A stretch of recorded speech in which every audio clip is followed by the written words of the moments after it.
اب ذرا میری طرف توجہ کرنا، یہ ہمارے موبائل بڑی چھوٹی سی مشین ہے، ہمارے گھروں میں واشنگ مشین ہے، استری ہے، جتنی بھی مشینیں، یہ بھی کوئی اتنی بڑی مشینیں کوئی نہیں۔ فیکٹریوں کے اندر بڑی بڑی بہت پیچیدہ مشینیں ہیں، ان مشینوں کے لیے یا تو بنانے والا کتاب دیا کرتا ہے یا انجینئر بھیجا کرتا ہے تاکہ ان کو سمجھا کے آؤ ان مشینوں میں، مہنگی مشینوں کے استعمال میں کوئی نقصان نہ کر بیٹھے، لاکھوں روپے کا نقصان نہ ہو جائے، کروڑوں روپے کا نقصان نہ ہو جائے۔ وہ تسلی کر کے سارا کچھ سکھایا کرتے ہیں، اپنی ذمہ داری پوری کیا کرتے ہیں۔ لوگوں، اس زمین کے اوپر، اس آسمان کے نیچے سب سے مہنگی، سب سے پیچیدہ، سب سے اعلیٰ، سب سے کمپلیکیٹڈ مشین اللہ نے انسان کی بنائی ہے۔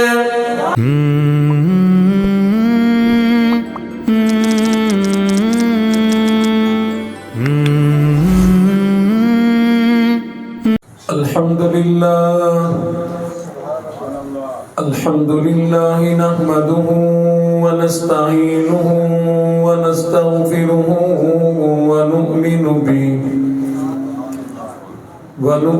به ونتوكل عليه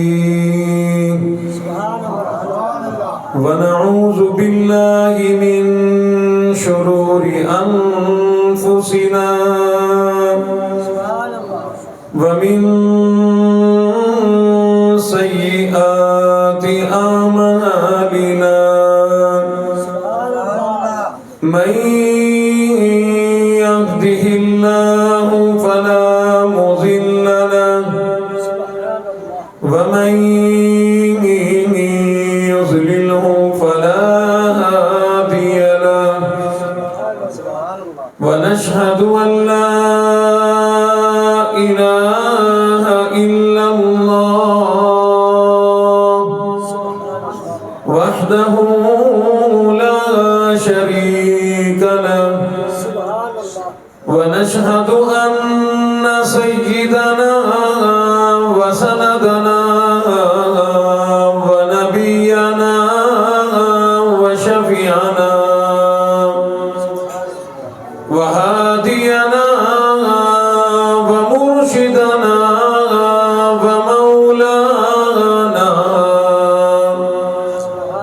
ومولانا محمدا عبده ورسوله أرسله بالحق بشيرا ونذيرا صلى الله تعالى عليه وعلى آله وأصحابه وأزواجه وذرياته وبارك وسلم تسليما كثيرا كثيرا أما بعد فأعوذ بالله السميع العليم من الشيطان الرجيم بسم الله الرحمن الرحيم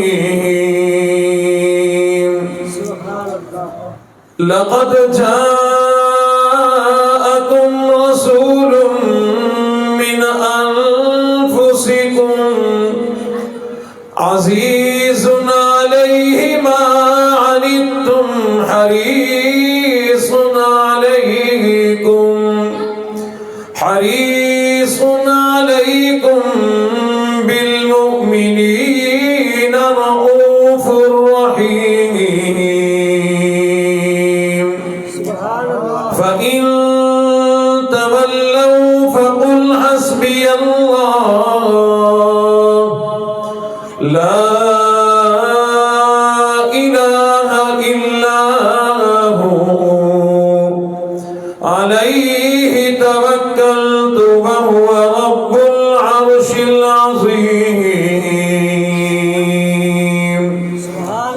وقال الله تبارك وتعالى في مقام آخر لقد كان لكم في رسول الله أسوة حسنة لمن كان يرجو الله واليوم الآخر وذكر الله كثيرا صدق الله مولانا العلي العظيم وبلغنا رسوله النبي الكريم ونحن على ذلك لمن الشاهدين والشاكرين والحمد لله رب العالمين.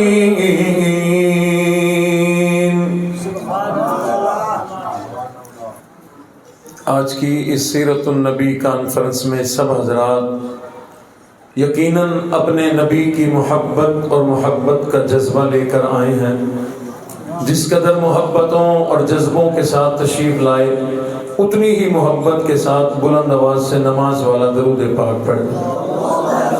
اللہم صل علی محمد وعلی آل محمد کما صلیت علی ابراہیم وعلی آل ابراہیم انک حمید مجید. اللہم بارک علی محمد وعلی آل محمد کما بارکت علی ابراہیم وعلی آل ابراہیم انک حمید مجید.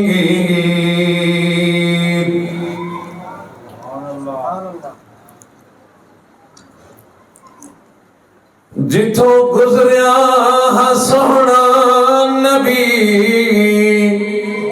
انہاں گلیاں دا ککھ ہوا. جتوں گزریا سونا نبی انہاں گلیاں دا ککھ ہوا. میری قسمت ایویں گھر ہوندی لکھاں چو میں لکھ ہوا. خوش قسمت او سونے پکھی جڑے رج رج کے روزہ دے دل. خوش قسمت او سونے پکھی جڑے رج رج کے روزہ دے دل. دل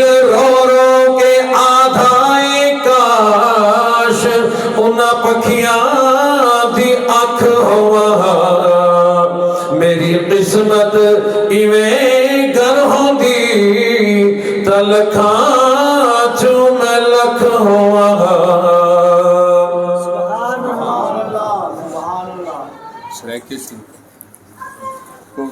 شرائکی میں کو نہیں آندی. نعرہ تکبیر اللہ مصطفیٰ حضرت ختم نبوت حضرت صدیق اکبر حضرت عمر فاروق حضرت عثمان غنی شجاعت علی المرتضی حضرت حسنین اربع اہل سنت علی بلال حنیف. ارباب علم و دانش قابل ذی وقار حضرات، علماء اکرام، طلباء اعظام، اہلیان علاقہ، مہمانان گرامی، محترم بزرگوں، غیور نوجوانوں، برادر محترم بھائی محمد الطاف صاحب نے ان کے والد گرامی حافظ محمد رمضان صاحب کے اصال ثواب کے لیے آج یہ سیرت النبی کانفرنس منعقد کی.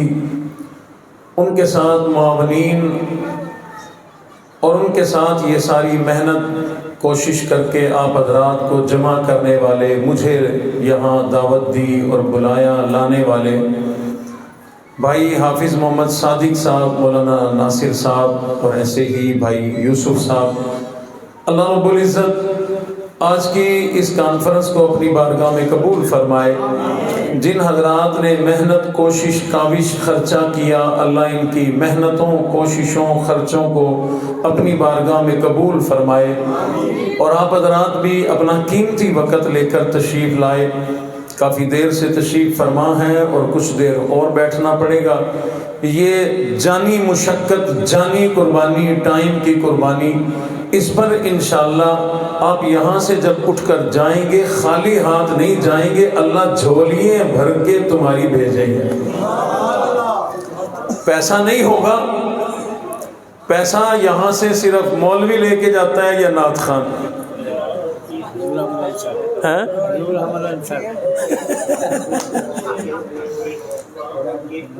یا اللہ پاک کی تقسیم ہے، اور یہ بھی کوئی اتنا پیسہ نہیں ہوتا کہ ہماری زندگی بسر ہو جائے، یہ صرف آپ کی محبتیں ہم سمیٹ کے لے کے جاتے ہیں۔ باقی جب یہاں سے اٹھ کے جائیں گے، حدیث شریف میں ہے اللہ اور اس کے رسول کے تذکرے کی جہاں کوئی محفل، مجلس، کانفرنس منعقد ہو، جب ختم ہوتی ہے لوگ اٹھ کر جاتے ہیں، ایک فرشتہ اعلان کرتا ہے تمہیں مبارک ہو، اللہ نے پچھلے سارے گناہ معاف فرما دیے۔ آپ کے باولپور میں بہت مرتبہ گرد و نواح شہر، قائد اعظم کالونی کے حضرات تشریف لائے ہیں، بھائی ابراہیم صاحب اور ان کے رفقا، اور دیگر علاقوں میں آنا ہوتا ہے۔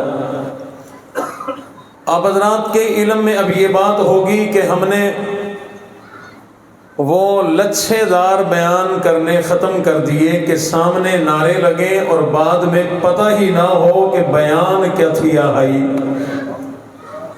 بعد میں کوئی پوچھے نا، گھر جا کے گھر والے پوچھیں کہ قاری انیب کا بیٹا آیا تھا کیا سنایا، پھر سوچنا پڑتا ہے کہ یار چست بڑھیا ہی آئی، نعرے بہوں لگے ہم، ویلاں بڑی ہم، مزہ بھی آیا، جوش بھی آئی، جذبہ بھی آئی، ہون یاد کوئی نہیں آکھا کیا سے، تو وہ باتیں چھوڑ دی ہیں۔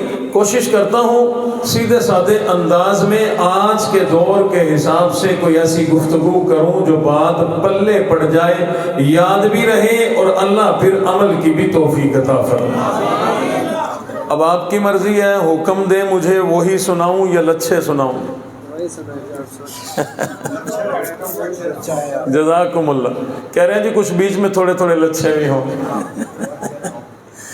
بھائی ابراہیم صاحب نے اپنی جوانی لگائی ہے دینی جماعتوں میں، تو انہیں لچھے بھی پسند ہیں، کوشش کریں گے کوئی لچھا آ جائے بیچ میں، ورنہ کوئی عملی گفتگو، اور انشاءاللہ اللہ کرے گا یہ علماء دعا فرما رہے ہیں تو اللہ اچھی گفتگو کہلوائیں گے۔ اللہ رب العزت نے ہی ہمیں عقل دی، اس عقل کے ذریعے کچھ ذہین لوگوں نے مشینیں بنائی ہیں۔ میری جیب میں بھی ہے، آپ کی جیب میں بھی مشین ہے، آپ کی دکانوں میں مشینیں ہیں، آپ کے گھروں میں مشینیں ہیں۔ جو جیب میں مشین ہے اس کو موبائل کہتے ہیں، یہ باقاعدہ ایک ڈیجیٹل مشین ہے۔ آپ کے گھر میں واشنگ مشین ہے، موٹر والی سلائی مشین ہے، کپڑے سکھانے والی ڈرائر مشین ہے، فریج ٹھنڈا پانی ٹھنڈی برف جمانے والی یہ مشین ہے، گرم کرنے کے لیے اوون گھروں میں آ گئے یہ مشین ہے۔ جتنی یہ مشینری ہے، کوئی فیکٹری، کارخانہ، کوئی لوگ جو بناتے ہیں، میں مثال دیتا ہوں، چائنا بناتا ہے، چائنا سے یہ چیزیں آتی ہیں۔ جس نے مشین بنائی، بنانے والے پہ ضروری ہے کہ اس مشین کے استعمال کا طریقہ سکھائے۔ گال سمجھ آندھی پئی ہے؟ میں کو اصل سریکی آندھی کوئی نہیں، ورنہ بیان میں سریکی اچ کرنا ہے، یا تو میری ٹیوشن رکھو میں کو سکھاؤ، ول تو کو سریکی بیان سنے سا۔ میں سوچیندہ پیاں ملک حضور احمد انصر صاحب کو ٹیوشن رکھا، نعت خانی بنوے سا، سریکی بھی بنوے سا۔ چلو حضرت نے حکم دیا کہ رلی ملی آنا دیو۔ جس نے مشین بنائی لازم ہے اس پر، اس کا حق ہے کہ جس کو وہ مشین دے طریقہ کار بھی دے، کہیں وہ نقصان نہ کر لے۔ آپ میں سے کسی نے یہ موبائل ڈبہ پیک لیا تو اس ڈبے کے اندر ایک کتاب ڈال کے چائنا نے بھیجی ہے، آن کیسے ہوگا، آف کیسے ہوگا، اس کی رنگ ٹون کیسے صحیح ہوگی، فلاں معاملات کیسے ہوں گے، وہ اس لیے اس مشین کے ساتھ ایک کتاب ڈال کے دیتے ہیں تاکہ اس کتاب کے ذریعے معاملات سمجھ میں آ جائے، مشین صحیح چلتی رہے۔ آپ فریج لیتے ہیں، اے سی لیتے ہیں، واشنگ مشین لیتے ہیں، گھر کے استعمال کی کوئی مشینری لی، کھولی، اندر سے بکلیٹ، کتاب، مینول نکل کے آتی ہے۔ کبھی کوئی مسئلہ ہو، گھر والے کہتے ہیں وہ کتاب ہے، اس میں دیکھو کیسے ٹھیک ہونا ہے، فریج کیسے کولنگ زیادہ کرے گا، کیسے کم کرے گا، کتاب میں لکھا ہے، وہاں سے دیکھ کر ہم لوگ ٹھیک کر لیا کرتے ہیں۔ ایسے ہے کہ نہیں؟ کچھ مشینیں اس سے بڑی ہوتی ہیں جو فیکٹریوں میں استعمال ہوتی ہیں، وہ اتنی بڑی، اتنی پیچیدہ، اتنی مہنگی ہوتی ہیں، کروڑوں روپے کی۔ میں نے فیصل آباد میں ایک مشین دیکھی، آپ یقین کرنا اس مسجد سے بھی بڑی مشین لمبائی میں۔ ہوتا کیا تھا، انہوں نے مجھے بتایا 100 یا 150 سوٹ کپڑے ایک دم رکھ کے بٹن دباؤ تو 5 منٹ میں 150 سوٹ تیار۔ میں نے ملتان میں ایک مشین دیکھی، اس سے بھی ڈبل، کروڑوں روپے کی وہ مشینری چائنا سے آئی۔ بعض مشینیں بڑی پیچیدہ ہوتی ہیں، بڑی مہنگی ہوتی ہیں، استعمال کا طریقہ بنانے والوں نے سکھانا ہے، وہ سمجھتے ہیں تو وہ کہتے ہیں کتاب بھی ساتھ ملے گی، اس میں سے بھی سمجھ لینا، لیکن مشین پیچیدہ ہے، ہم اپنا ایک انجینئر بھیجیں گے، ماہر بھیجیں گے، سمجھدار بھیجیں گے، وہ تمہارے پاس آئے گا، تمہیں سمجھائے گا کیسے یہ چلے گی، کیسے بند ہوگی، کیسے یہ مشین کام کرے گی۔ جب تک تم سیکھ نہ جاؤ وہ انجینئر تم میں رہے گا، جب سیکھ جاؤ تو سائن کر کے دے دینا، وہ واپس آ جائے گا۔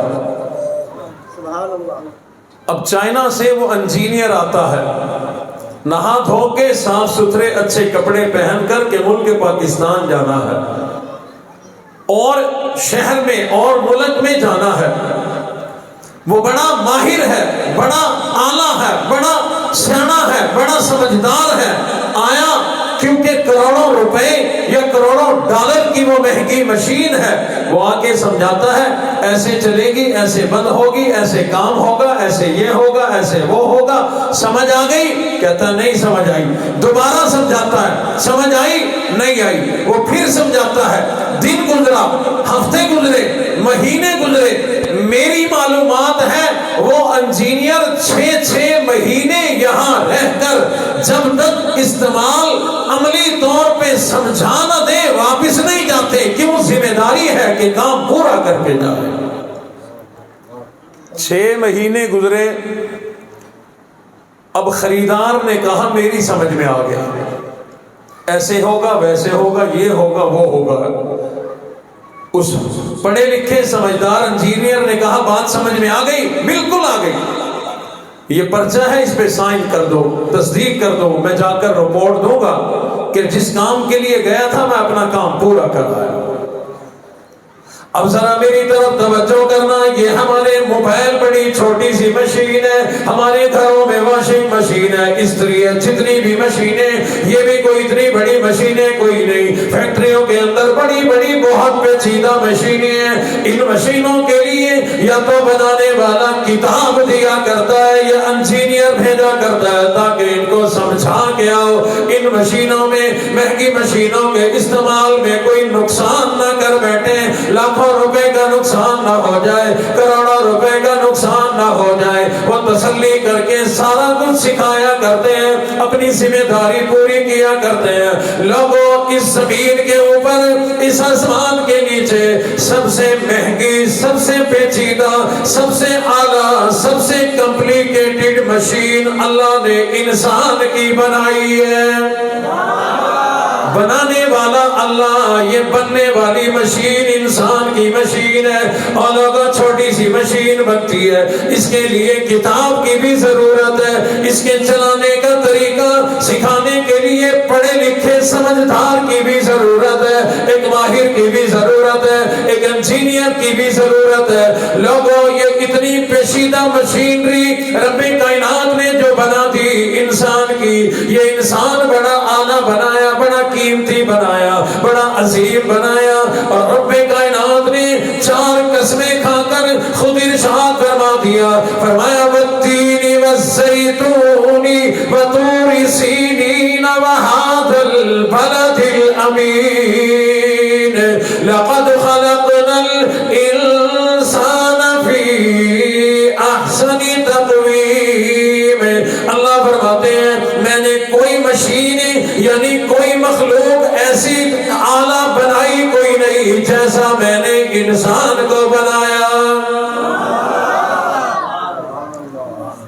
ایک چھوٹی سی مشین اگر بغیر کتاب اور بغیر انجینئر کے نہیں چل سکتی تو یہ اتنی اعلیٰ مشین کیسے چل سکتی ہے؟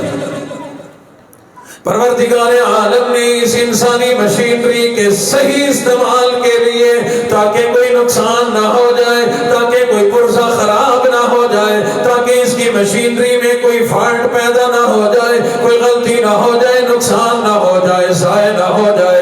اور مشینریوں کے نقصان لاکھوں کروڑوں میں ہوں گے، ایک اگر یہ انسانی مشینری خراب ہو جائے، یہ لاکھ کا نقصان کوئی نہیں، کروڑوں کا نقصان کوئی نہیں، بلکہ یہ پھر انسانیت کا نقصان کیا کرتا ہے۔ میں نہیں بزرگوں کو جانتا، آپ سے مخاطب تھے، یقیناً صاحب غسل آپ کے علاقے کے بڑے آدمی بڑی قیمتی بات کر گئے۔ جب یہ مشینیں خراب ہوتی ہیں، کوئی بن گیا، کوئی کچھ بن گیا، جب زیادہ مشین خراب ہوتی ہے تو لوگ پھر قادیانی بن جایا کرتے ہیں۔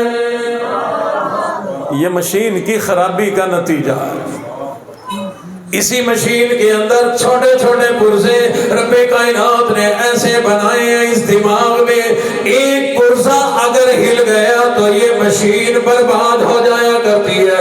صرف خود نہیں بلکہ پھر بے شمار انسانیت کو بھی برباد کر دیا کرتی ہے۔ ایک انسان اگر خراب چلنا لگ جائے، اس کی وجہ سے بہن بھائی بھی ذلیل اور رسوا ہوا کرتے ہیں، ماں باپ کی بھی نموشی ہوا کرتی ہے، خاندان بھی پریشان ہوا کرتا ہے، علاقہ، برادری، شہر، ملک کے بعض اوقات کسی ایک آدمی کی ایسی حرکت کی وجہ سے پورے ملک کی ناک کٹ جایا کرتی ہے۔ اللہ رب العزت نے اس مشینری انسان کے صحیح استعمال کرنے کے لیے سب سے پہلے تو اللہ نے اسی طرح سے کتاب عطا فرمائی، بڑی اعلیٰ کتاب عطا فرمائی، ایسی کتاب عطا فرمائی جس کے مقابلے کی زمانے میں کتاب کوئی نہیں۔ یوں کہوں تو غلط نہ ہوگا، جو اللہ نے ہمیں کتاب قرآن مجید عطا فرمائی، اس کتاب کے مقابلے کی کتاب رب کے خزانے میں بھی کوئی نہیں۔ اللہ نے وہ اعلیٰ کتاب عطا فرمائی، ہم لوگوں نے صرف یہ سمجھا یہ صرف اور صرف ثواب اور احصال ثواب کی کتاب ہے، ہاں اس کے پڑھنے سے ثواب ملا کرتا ہے۔ اور لوگوں، جس کا ایک حرف پڑھنے سے 10 نیکیاں ملتی ہو، آپ نے پڑھا الف، اللہ نے 10 نیکیاں دے دی، میں نے پڑھا با، اللہ نے 10 نیکیاں دے دی، میں نے پڑھا الف لام میم، یہ 3 حروف ہیں، اللہ نے 30 نیکیاں دے دی۔ ٹھیک ہے، ثواب کی یہ کتاب ہے، احسان ثواب کی بھی کتاب ہے، لیکن اصل مقصد صرف ثواب اور احسان ثواب کوئی نہیں۔ رب کائنات نے یہ قرآن مجید اس مشینری کے بہتر استعمال کے لیے عطا فرمایا۔ اس کو پڑھو نا، کبھی دل سے پڑھو قرآن کو۔ جہاں اس قرآن مجید میں رب کی وحدانیت نظر آئے گی، جہاں اس میں توحید کے نعرے اور پرچار نظر آئے گی، جہاں رب کی رحمتیں اور مہر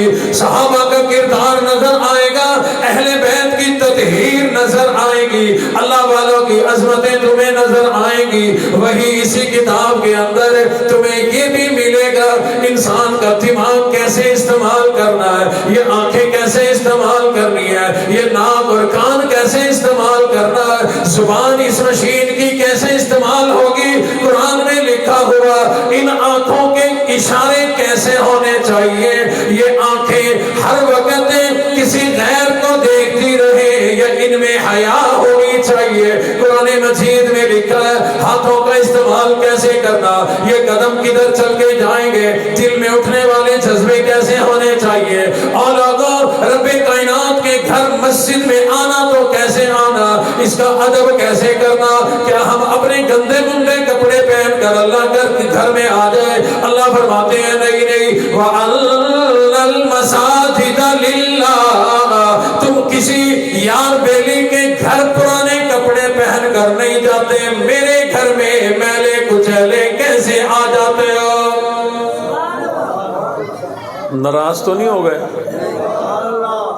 یہ بہت بڑی کوتاہی ہے ہماری محلے کی مسجد میں فجر کی نماز میں پڑھے لکھے سیانے مالدار جتنے ہیں نا، وہ جڑا گندا ترین لباس پا کے راتی سمدن اوہ پا کے فجر دی نماز پڑھنا ہے۔ میں نے ایک دن ایک نوجوان کو کہا، میں نے کہا بھائی یہ لباس پہن کر کسی دن دفتر تو جا یار، میری فرمائش ہے پوری تو کر۔ کہنے لگا قاری صاحب جس دن جاؤں گا اسی دن مجھے نکال دیں گے نوکری سے، میری سرکاری نوکری ہے۔ میں نے کہا سرکار کی تیرے ذہن میں کتنی عظمت ہے، کتنی قیمت ہے، اپنے رب کی اتنی بھی قیمت کوئی نہیں جتنی سرکار کی قیمت ہے۔ پروردگار عالم نے اس انسانی جسم کو چلانے کا طریقہ، ہر طریقہ قرآن مجید میں ہمیں بتلایا، بلکہ یہاں تک بھی بتلایا گھر تیرا اپنا ہے، بنایا تو نے، پیسہ تیرا لگا، اینٹیں تو نے خریدی، مزدوری تو نے دی، ماربل تو نے لگایا، ٹائلیں تو نے لگائی، اعلیٰ چیزیں تو نے بنائی ہیں، لیکن اللہ نے قرآن مجید میں فرمایا اور لوگوں اپنے ہی گھر کے اندر بغیر سلام کیے، بغیر دستک دیے اندر آنے کی تجھے اجازت کوئی نہیں۔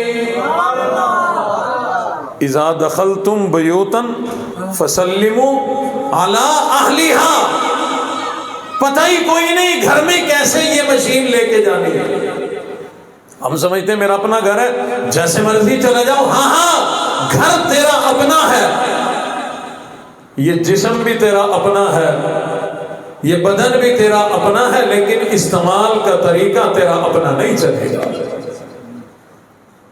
کبھی اس کے ساتھ ملنے والی کتاب کی مخالفت تو کر کے دکھا، کیوں؟ خدشہ ہے 20,000 کا نقصان ہو جائے گا۔ اللہ کے بندے اپنے جسم کو 20,000 کی قیمت بھی نہیں لگاتے کہ یہ 20,000 کا بھی نہیں سمجھا کہ یہ اگر غلط ہو گیا میرے 20,000 ضائع ہو جائے گا۔ اس لیے میرے محترم دوستو رب کائنات نے قرآن مجید صرف اور صرف تلاوت کے لیے نہیں دیا، میں مخالفت نہیں کر رہا، میں نے سمجھایا ثواب کی کتاب ہے، پڑھنا چاہیے۔ میرے اسلاف نے یہی سکھایا، میرے والد گرامی نے یہی سکھایا، ہمارے اساتذہ نے یہی سکھایا، ہم نے اپنے بڑوں کی کتابوں میں یہی پڑھا، صحابہ اور اہل بیت کو یہی پڑھا، اپنے نبی کی زندگی میں یہی پڑھا۔ میرے اور آپ کے نبی نے ایک دن رات کو عشاء کے بعد جب 2 رکعت نفل نماز کی نیت باندھی، صحابہ کہتے ہیں ہم حیران ہو گئے، حضور علیہ السلام نے ایک سپارہ ختم کر دیا، ہم نے سمجھا رکوع کریں گے، نہیں کیا، دوسرا سپارہ ختم کر دیا، ہم نے سمجھا رکوع کیا جائے گا، نہیں کیا، تیسرا سپارہ ختم کر دیا، چوتھا سپارہ ختم کر دیا۔ امام الانبیاء نے ایک ایک رکعت میں 6 سپاروں کی تلاوت فرمائی ہے۔ اور لوگوں جب صحابہ کی زندگی کو دیکھتا ہوں، حضرت عثمان غنی رضی اللہ تعالیٰ عنہ روزانہ ایک قرآن مجید کا ختم کر دیا کرتے تھے، شیر خدا علی المرتضیٰ رضی اللہ تعالیٰ عنہ روزانہ ایک قرآن مجید کا ختم کر دیا کرتے تھے۔ امام الانبیاء کی شہزادی، امام الانبیاء کی بیٹی سیدہ طیبہ طاہرہ فاطمہ رضی اللہ تعالیٰ عنہ روزانہ عشاء کی نماز کے بعد تھوڑی دیر بیدار ہو کے وضو کر کے مصلی پہ آ جاتی، 2 رکعت نفل کی نیت باندھا کرتی، ان 2 رکعتوں میں کبھی 15 سپارے کبھی پورا قرآن ختم کر دیا کرتی تھی۔ رابعہ بصری عورت ساتھ ہو کر ان کے واقعات میں بھی یہی لکھا، 2 رکعتوں میں اکثر پورا قرآن ختم کر دیا کرتی تھی۔ اور لوگ ہم نے اپنے اسلاف کے واقعات پڑھے ہیں، صحابہ اہل بیت کے بعد کے لوگوں میں امام بخاری رحمت اللہ علیہ روزانہ قرآن مجید ختم کر دیا کرتے تھے، امام شافعی رحمت اللہ علیہ روزانہ قرآن مجید ختم کیا کرتے تھے، امام ابو حنیفہ رحمت اللہ علیہ روزانہ قرآن مجید ختم کیا کرتے تھے، امام ابن عساکر رحمت اللہ علیہ روزانہ قرآن مجید کا ختم کیا کرتے تھے، شیخ الحدیث مولانا زکریا کاندلوی رحمت اللہ علیہ روزانہ رمضان المبارک میں ایک قرآن مجید کا ختم کیا کرتے تھے۔ زیادہ دور نہیں لے جاتا، آپ کے قریب ہے، بھاولپور کے قریب ہے خانپور کٹورا کا علاقہ، اس کے نزدیک ایک چھوٹی سی بستی ہے جسے دین پور شریف کہا جاتا ہے، وہاں کے ایک اللہ والے گزرے پیر عبد الحادی رحمت اللہ علیہ روزانہ قرآن مجید کا ختم کر دیا کرتے تھے۔ میرے والد گرامی حضرت قاری حنیف ملتانی رحمت اللہ علیہ نے مجھے خود بتلایا، پیر عبد الحادی رحمت اللہ علیہ کا جس دن انتقال ہوا، دنیا سے رخصت ہوئے، شدید تکلیف کے عالم میں سارا دن گزرا، اس شدید تکلیف کے باوجود 16 سپاروں کی تلاوت کر کے گئے ہیں۔ اور لوگوں ہمیں تو آج تلاوت کا بھی شوق اور ذوق نہ رہا، وہ لوگ بھی تو تھے جنہیں سہولیات میسر نہ تھی، سر پہ پنکھا بھی نہیں ہوا کرتا تھا، کھانے کے اسباب بھی نہیں ہوا کرتے تھے، سکون والی زندگی بھی نہیں ہوا کرتی تھی، لیکن وہ قرآن مجید کی تلاوت کیا کرتے تھے۔ میرے والد گرامی کے استاد اور پیر و مرشد سید حسین احمد مدنی جیل میں گرفتار ہیں، رمضان کا مہینہ قریب آ گیا، عالم تو تھے حافظ نہیں تھے، دل میں آیا رمضان قریب ہے، جیل میں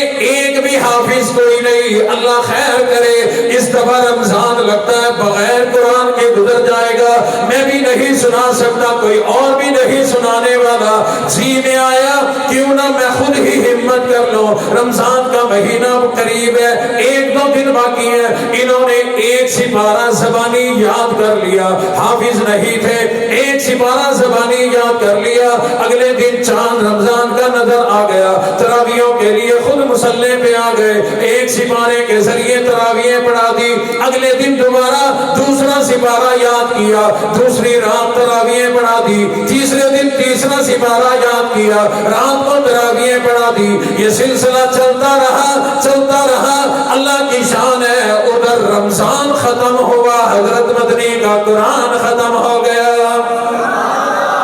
ہم لوگ آسانیوں کے اندر تلاوت کرنا ہمیں پسند کوئی نہیں، ہمارے پاس ٹائم کوئی نہیں، اور لوگوں نے اسلاف نے اللہ والوں نے جنہیں ذوق ہوا کرتا ہے، جنہیں شوق ہوا کرتا ہے، انہیں پھر یہ چیزیں نظر نہیں آتی کہ آسانی ہے یا مشکل ہے، انہیں اللہ کا قرآن نظر آیا کرتا ہے کہ اللہ نے جب حکم دے دیا، مقدس کتاب ہمیں دے دی تو ہمیں یہ تلاوت کرنا چاہیے۔ آپ کا بہاولپور ہے، یہاں پر ایک اللہ والے موجود ہیں، اکثر لوگ نام سن کر ڈر جایا کرتے ہیں، مولانا مسعود اظہر حفظہ اللہ تعالی، ڈرنے کی ضرورت کوئی نہیں، آج انہی جذبوں کی ضرورت ہے، جیل میں تھے، انڈیا کی جیل میں گرفتار ہوئے، واقعہ آپ حضرات کے علم میں ہے، وہی جیل میں رہتے 1 یا 1.5 مہینے کے اندر پورا قرآن مجید حفظ کر کے آئے ہیں، آپ کے بہاولپور میں موجود ہے، مولانا ایک اللہ والے گزرے ہیں،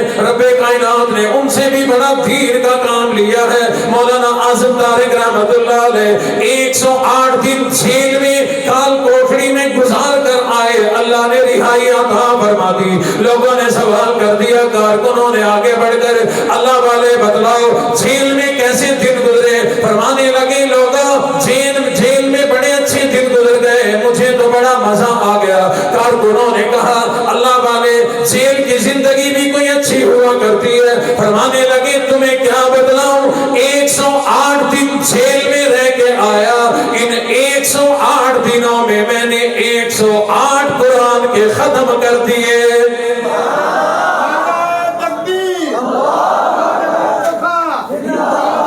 ختم نبوت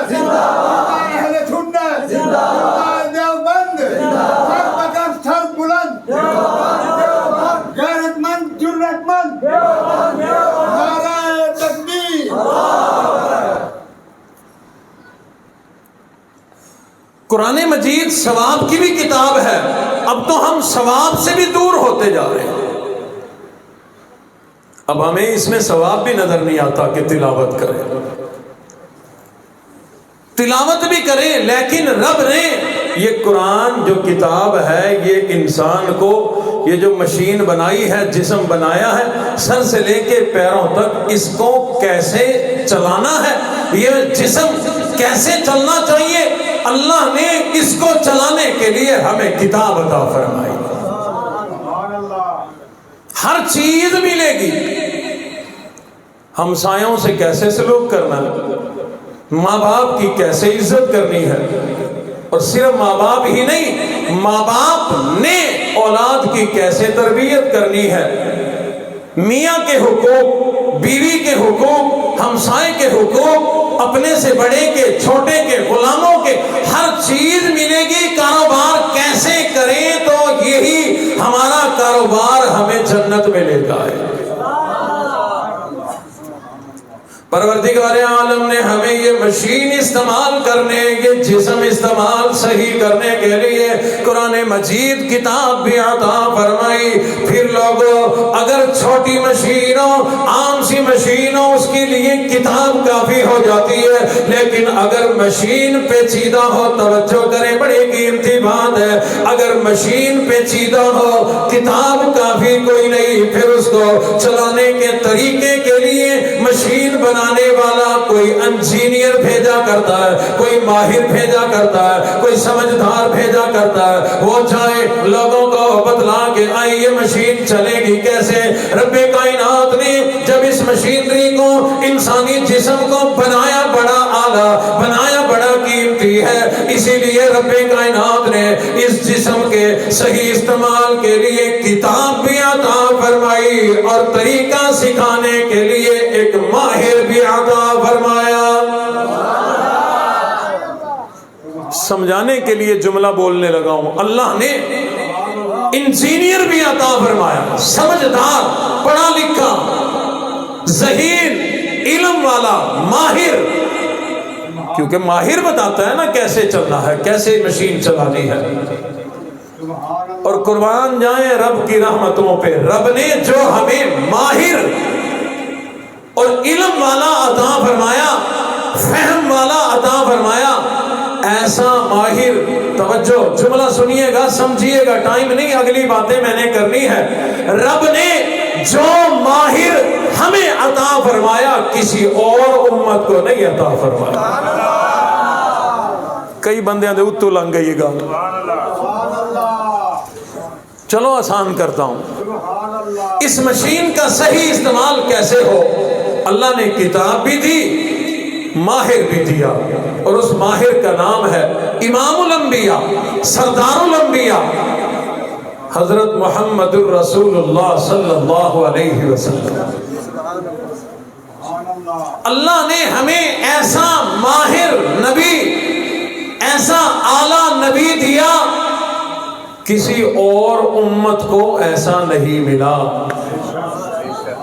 جتنی سابقہ امتیں ہیں، ان کے آنے والے، سکھانے والے جو انبیاء تھے، رسول تھے، پیغمبر تھے، بڑے اعلیٰ، بڑے ماہر، بڑے سمجھدار، اللہ نے جن جسموں کو، جن نبیوں کو جنت کی مٹی سے بنایا ہو، وہ خود کتنے قیمتی ہوں گے،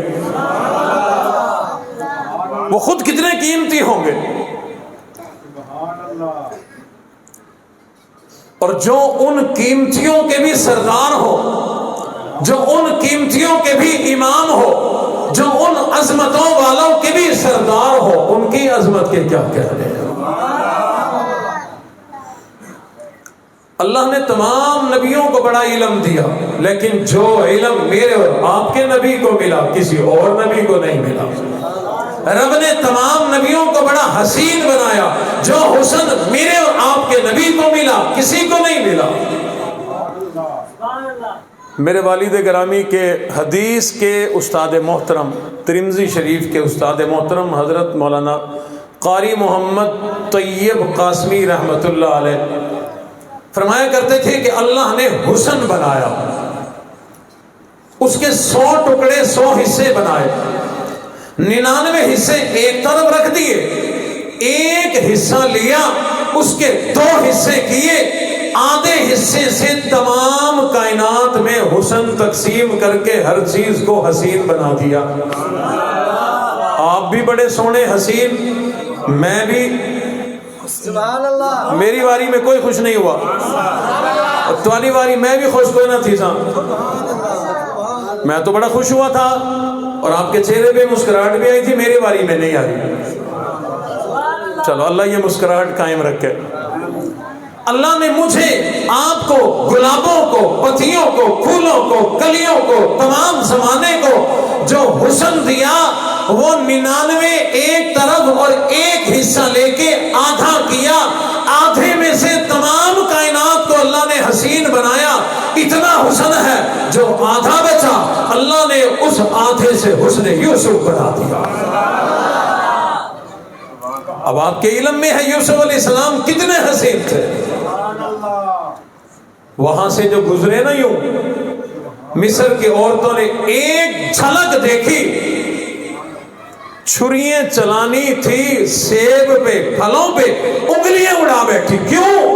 حسن کا جو لشکارہ پڑا، حسن کا جو جلوہ دیکھا، ہوش اڑ گئے، ہوش اڑ گئے۔ اور ان کا کیا حال ہوگا جنہوں نے حسن محمد کا نظارہ کیا ہوگا، ان کے ہوش کا کیا حال ہوگا۔ یہیں پر یہ بات بھی سمجھاتا جاؤں کہ اگر حسن یوسف کا نظارہ کرنے والیوں کے ہوش اگر اڑ گئے تھے تو حسن محمد کا نظارہ کرنے والوں کے ہوش اڑے نہیں تھے بلکہ وہ ہوش میں آ گئے تھے۔ ہوش تو انہیں پہلے نہیں تھا، ہوش ہوتا تو اپنی بیٹی کو زندہ درگور کون کیا کرتا ہے، ہوش ہوتا اپنی سگی بیٹی کو قتل کون کیا کرتا ہے، اتنے بڑے بڑے ظلم کون کیا کرتا ہے، اپنی عزتوں کو پامال کون کیا کرتا ہے۔ انہیں اس وقت ہوش نہیں تھا، انہوں نے حسن محمد کا نظارہ کیا، صحابہ کو ہوش آ گیا۔ صحابہ اکرام نے جو جنگوں اور میدانوں کے اندر اپنی گردنیں کٹوائی ہیں، یاد رکھنا بے ہوشی میں نہیں کٹوائی، ہوش میں کٹوائی ہے۔ انہیں تو پھر ایسا ہوش آیا تھا، یہ تلواریں لے کر، آستینیں چڑھا کر جب میدان جنگ کی طرف جایا کرتے تھے، صدا بلند کیا کرتے تھے، فزت برب الکعبہ، اللہ کی قسم، رب کعبہ کی قسم، ہم کامیاب ہو گئے۔ جنہیں ہوش آیا وہی کامیاب ہوا کرتے ہیں، جو بھی ہوش ہو جائے وہ کامیاب نہیں ہوا کرتے۔ بہرحال قاری محمد طیب قاسمی رحمت اللہ علیہ فرمایا کرتے تھے، رب کائنات نے حسن بنایا، 100 حصے کر دیے، 99 ایک طرف رکھے، ایک کا آدھا آدھا کر دیا، آدھے سے تمام کائنات کو حسن عطا فرما دیا، باقی آدھا بچا، رب کائنات نے حسن یوسف کو بنا دیا، پیچھے بچے 99 حصے اللہ نے مزید تقسیم نہیں فرمایا بلکہ 99 کے 99 حصے اللہ نے اٹھائے اور محمد الرسول اللہ بنا دیا۔ اللہ اکبر، کیسے حسین ہوں گے، تصور سے ہی سوچ لو، تصور سے کہ کتنے حسین ہوں گے۔ آدھے کا حسن یہ ہے زمانہ، اس کا حسن تو ہم دیکھ رہے ہیں نا جی، گلاب، پتیے، رنگ برنگ، تتلیے، ہر چیز۔ انسان بعض اتنے حسین ہوتے ہیں دیکھنے والے دیوانے ہو جاتے ہیں، جانے قربان کر دیا کرتے ہیں۔ آدھے حصے کے حسن کا یہ حال ہے، 99 حصے حسن کا کیا حال ہوگا۔ اب جتنی بھی ادھر ادھر کی باتیں سناؤ سمجھ میں نہیں آئے گا، آؤ ذرا چل کر ان سے سوال کرتے ہیں جنہوں نے اس 99 حصے حسن کو سب سے پہلے دیکھا۔ آیا کوئی ذہن میں؟ عام طور پر دنیا میں آنے والے بچے کو سب سے پہلے دائی دیکھا کرتی ہے، دائی کے ہاتھوں میں بچہ آتا ہے۔ لیکن حضرت آمنہ آمنہ فرماتی ہے، رب کائنات نے مجھے جب یہ لال عطا فرمایا، اپنا محبوب مجھے عطا فرمایا، زندگی میں وہ دن ہی میرے بڑے خوش خوشی اور آزادی کے دن تھے. میرا لال جب میرے پیٹ کے اندر تھا, شکم مادر میں جب آقا علیہ الصلوۃ والسلام ہے, اماں فرماتی ہیں مجھے بچے کی بننے والی کوئی تکلیف محسوس نہیں ہوئی. 9 مہینے بڑی محبت اور آسانی والے میرے اللہ نے گزروائے. میں گرمی کے موسم میں جہاں کہیں جاتی تھی, اللہ کی طرف سے بادل آ کر میرے اوپر سایہ کیا کرتے تھے. چلتے چلاتے میرا قدم مبارک, میرا پاؤں مبارک کسی نوکدار پتھر کے اوپر اگر پڑ جاتا, وہ ایک دم سے موم بن جایا کرتا تھا. اگر میں پانی بھرنے کے لیے کسی کنویں پہ جاتی, مجھے ڈول رسی کھینچنے کی ضرورت نہیں پڑا کرتی تھی, پانی اپنے آپ اوپر آ جایا کرتا تھا. رب کائنات کی طرف سے خوشخبریاں مجھے ملا کرتی تھی. فرماتی ہے جب میرا لال دنیا میں آیا مجھے دائی کی ضرورت نہیں پڑی. رب کائنات نے اپنے حبیب نبی کو دائی کی بھی ضرورت نہیں پیش آنے دی, نائی کی بھی ضرورت نہیں پیش آنے دی. کیونکہ اندر ایک کنیکشن بچے کا ہوتا ہے, ناف سے ناف جڑی ہوتی ہے, الگ کرنا ہوتا ہے. دائی کی ضرورت, پہلے ماں کو سنبھالے پھر بچے کو سنبھالے. اماں فرماتی ہیں اللہ نے ایسا نظام بنایا, نہ ماں کو سنبھالنے کی ضرورت تھی نہ بچے کو سنبھالنے کی ضرورت تھی.